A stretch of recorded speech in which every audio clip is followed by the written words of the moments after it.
रतिहा फागुन चैत बिहनिया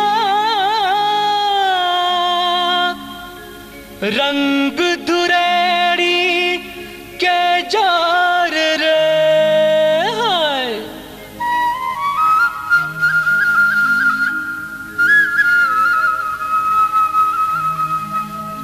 रस रंग रसिया गोरिया माते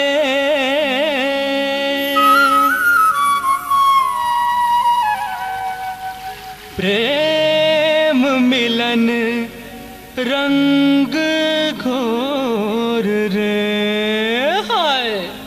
होली है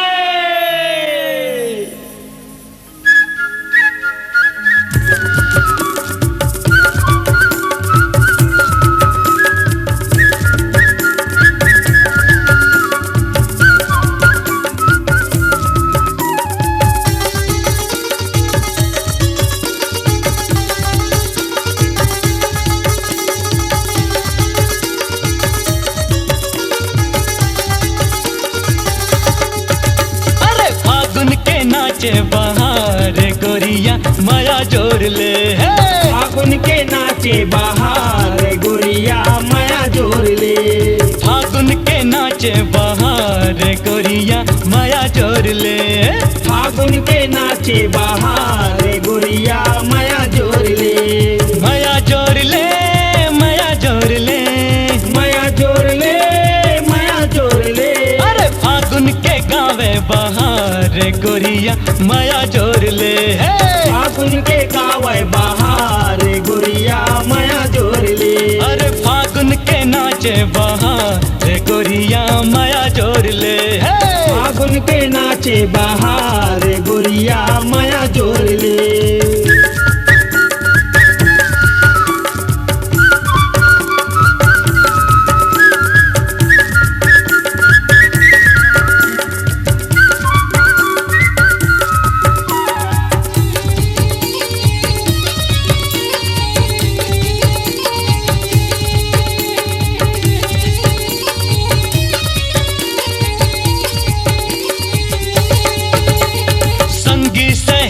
मन गाँव शहर के निकले है आज गली खोल माँ। निकले है आज गली खोल माँ। रंग गुलाल अबीर मतंग है भरे मीठा सबके बोल माँ।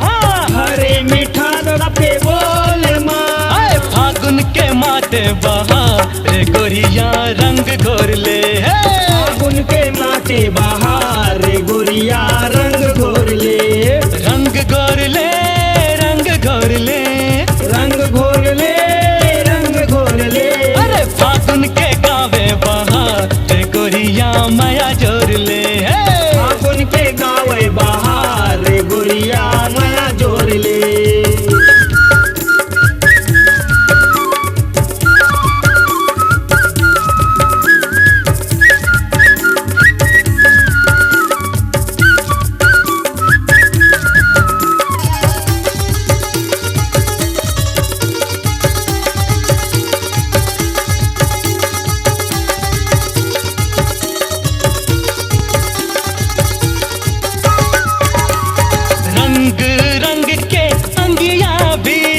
भीगे साड़ी सब जिनके भीगे साड़ी सब जिनके।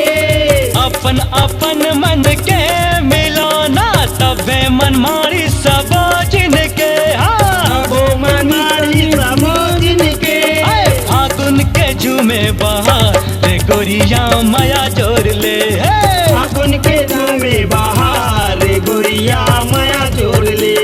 माया जोर ले माया जोर ले माया जोर ले माया जोर ले।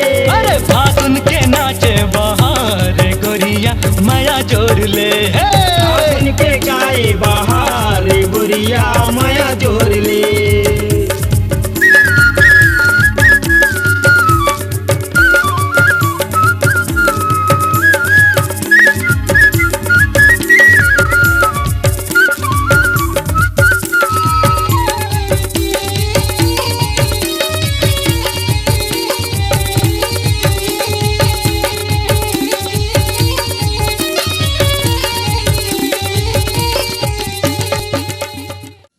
कैसे करबो? हिसाब मांगत है अब। हाँ तो दे दे। हे दे देबे ता जम्मो कलाकार मांगी दे देते नेला एला देहन माने कलाकार मान के भाव बढ़ीस समझे कि नहीं? ओकरे बर एला कैसे भी करके दबा के रखना है, काम भी लेना है और थोड़ थोड़ पैसा देना है। लेकिन ओका गाना तो हिट हो गए। तय फिर चुप ना, हिट होई से रहमान जाना था, बेचाई से 5 लाख, ओला का वो 2400 पीस बेचाई से ऐसे है का? 2000 रुपया। आ सेठ जी राम राम। हाँ बैठ बैठ। आओ कैसे हस? बस भैया अपन के आशीर्वाद। अब देख कैसे गा ते बड़ पैसा मांगत हस और तो कैसेट भी ज्यादा नहीं बेचे से। हाँ 5 लाख का बेचा सुने भैया। कौन कही थे? 5 लाख छत्तीसगढ़ी में 5 लाख किस पेटेंट के थे? कौन तोला ठगिस? अरे सब तोला ना हमन मले तोड़े बर ना तोला झूठ बात कहते हैं। 2400 पीस किसट पे चाहिए तोला? तय एक काम कर, तय मोले 1000 रुपए ले जा, तोर काम ला चला दा, फिर बाकी अगले महीना देखबो। 1000 रुपए में का होई भैया? कैसे नहीं होही और नहीं होही तो तय गाना ला सुन,